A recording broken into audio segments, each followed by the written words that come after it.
Өзбекстан Кыргызстандын коргоо министрлигине бир учак белекке берет. Бул тууралуу президент Садыр Жапаровдун Өзбекстанга болгон мамлекеттик иш сапарынын жыйынтыгы боюнча маалымат катчы Галина Байтеректин билдирүүсүнө айтылды. Өзбек тарап коргоо министрлигине кайтарымсыз негизде бир учак берип, дагы бирин оңдоп берүүгө макул экенин билдирди, деди Байтерек. Бирок авиатехника тууралуу толук маалымат берилген жок. Ошондой эле аскердик багыт боюнча кадрларды тагыраагы учкучтар менен байланышчыларды даярдоо маселеси каралганы кошумчаланды. Булак Назар Ньюс KG.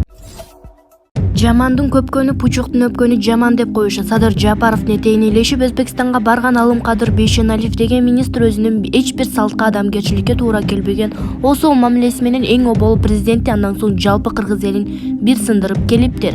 Адам сага кол сунганда коронавирус эмес, ошол кезде үстүңдөн таш жадырып жиберсе да колуңду сунуп учурашып, андан соң качып кете бер да тарбиясы жок министр сөөрөй. Себеби ажалың жаап жаткан таш болобу же башка жактанбы, аны бир жараткан билет.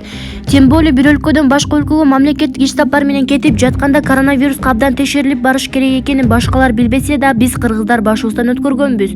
Ал эми өзбек тарап деле бул учурашууга даярданып, текшерилип күтүп жаткан болуш керек. Анын үстүнө президенттер учурашып жаткандан кийин сен деле колуңду берип кое бер да, Белоснежка болбой. Психолог болбосом да бул министрдин мүнөзү кандай экенин, ким экенин айтып бериши мүмкүн. Бул адам бардык жазылган, жазылбаган, атүгүл кереги жок правилаларды сактаган адам көрүнөт. Үйүндө ар бир буюм өз ордунда турат. Андай эле болбой калса, үйүндөгүлөрдү кууруп, мойнун жулган, эшикке ар чыгып келген сайын колун самындап жууган сылаң короздордон окшойт. Үйүндө өзү билген намазын окуй бербейби? Ал эми Өзбекстанга барып өзүнүн чымын тийбес, чыңкылдак, камчы тийбес, каңкылдак кылып көрсөтүп эмне кылат? Төмөндөгү видеодон байкап көрсөңөр, президентибиз кызарып да кетти уялгандан. Мисалы, жаш балаңды ээрчитип мейманга барып калсаң, а балаң элдин көзүнчө дасторконго өзүң таштай берсе, жер жарылып, сен ошол жарылган жерге түшүп кеткидей болуп уяласың, туурабы? Ал эми Садыр Жапаровдун ошол маалдагы абалы кандай болгонун билбейм. Бул жакта туруп менин ысытмам көтөрүлүп кетти. Эмне демек элек, президентибиз бул министрдин бүрчүккө тургузуп сунган колду сууткан кандай болорун үйрөтүп коер деген үмүттөбүз, деп Шамурза Бөрөкулов өзүнүн Facebook баракчасына жарыялады.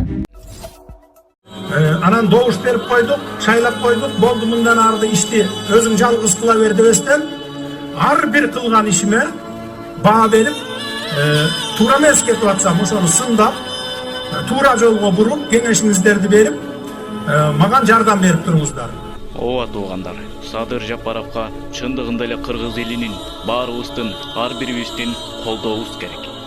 Садыр Жапаров өзү айткандай, болду эми президент болдуң деп таштап койбостон, мындан ары дагы Садыр Жапаровду ушул күнгө чейин кандай колдоп келсек, мындан ары дагы так ошондой колдоп туралы.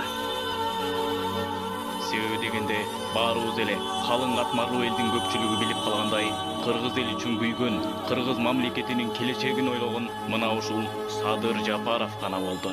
Ал эми буга чейинкилерди аттарын атабай эле коелу. Себеби дегенде баарыбыз, ар бирибиз кимдин ким экенин ачык айкын эле өз көзүбүз менен көрдүк. Ошондуктан биз дагы кыргыз мамлекети үчүн кайдыгер карабастан өз оюбуз менен бөлүшүп коюуну чечтик. Ошондуктан кыргыз элим, келиңиздер, Садыр Жапаровдун колуна кол болуп, күчүнө күч кубат болуп, мындан ары дагы колдоп, коргоп туралы. Садыр Жапаровго чындыгында эле биздин, ар бирибиздин колдообуз керек. Ал эми мына бул ШУМДУК ИНФО каналына чыккан ар бир видеого лайк басып, каналга катталып, коңгуроону дагы иштетип койгонду унутпаңыздар. Анткени биз чындыкты, акыйкатты гана чыгарып турабыз. Эл чындыкты билсин.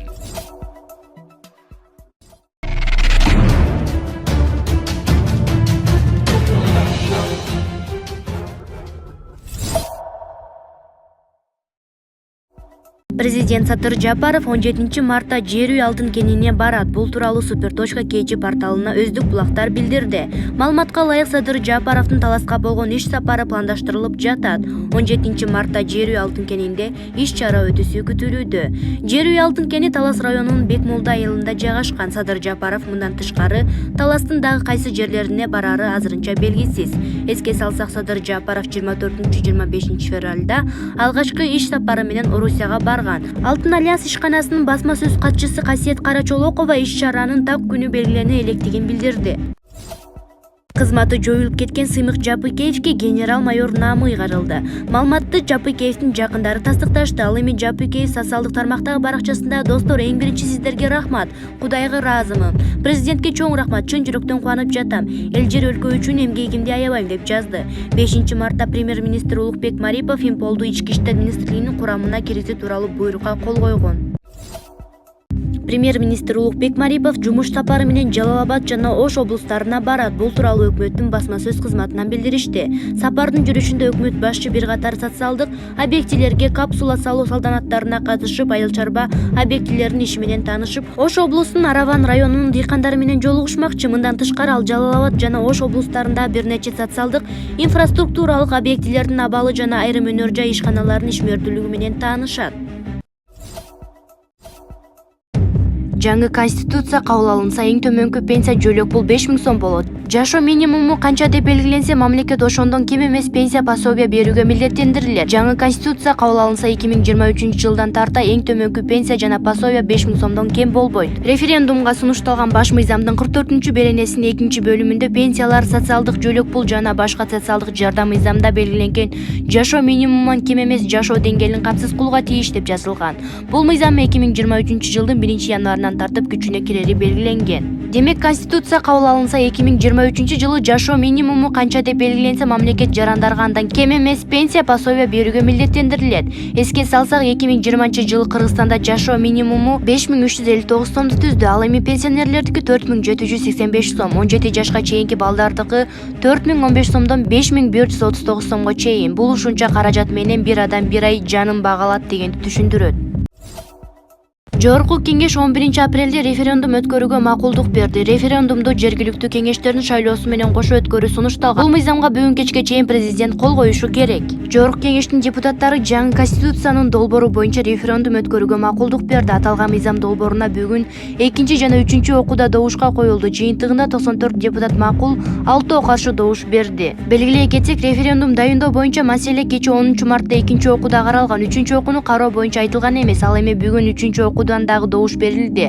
Өткөн жумада парламент 1 окууда колдонгон референдум дайындоого 87 эл өкүлү макул, 9 каршы добуш берген. Референдумду жергиликтүү кеңештердин шайлоосу менен кошо 11 апрелде өткөрүү сунушталган. Бул мыйзамга бүгүн кечке чейин президент кол коюшу керек.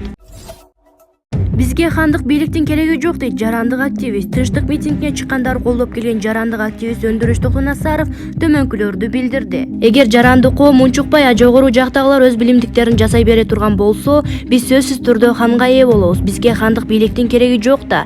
Биз нече жылдан бери парламентаризм деп жүрөбүз. Алар бардыгына кол бууп коюп туруп, өздөрүнүн өзү билип жатканы чекилик көрүнүш. Өткөн жылдын октябрь айынан бери легитимсиз парламент кандай гана мыйзамсыз иш-аракеттерди жасап жатышат. Бүгүн жарандык активисттердин иш-чарасын кубаттайм. Конституциянын жаңы долбоорун элдик талкууга эч ким койгон жок. Легитимсиз парламент кетип, ал эми долбоор кайрадан жазылууга тийиш, деди Токунасаров. Баса, ШУМДУК инфо каналына катталган соң коңгуроону дагы басып иштетип койгонду унутпаңыздар. Эл чындыкты билсин.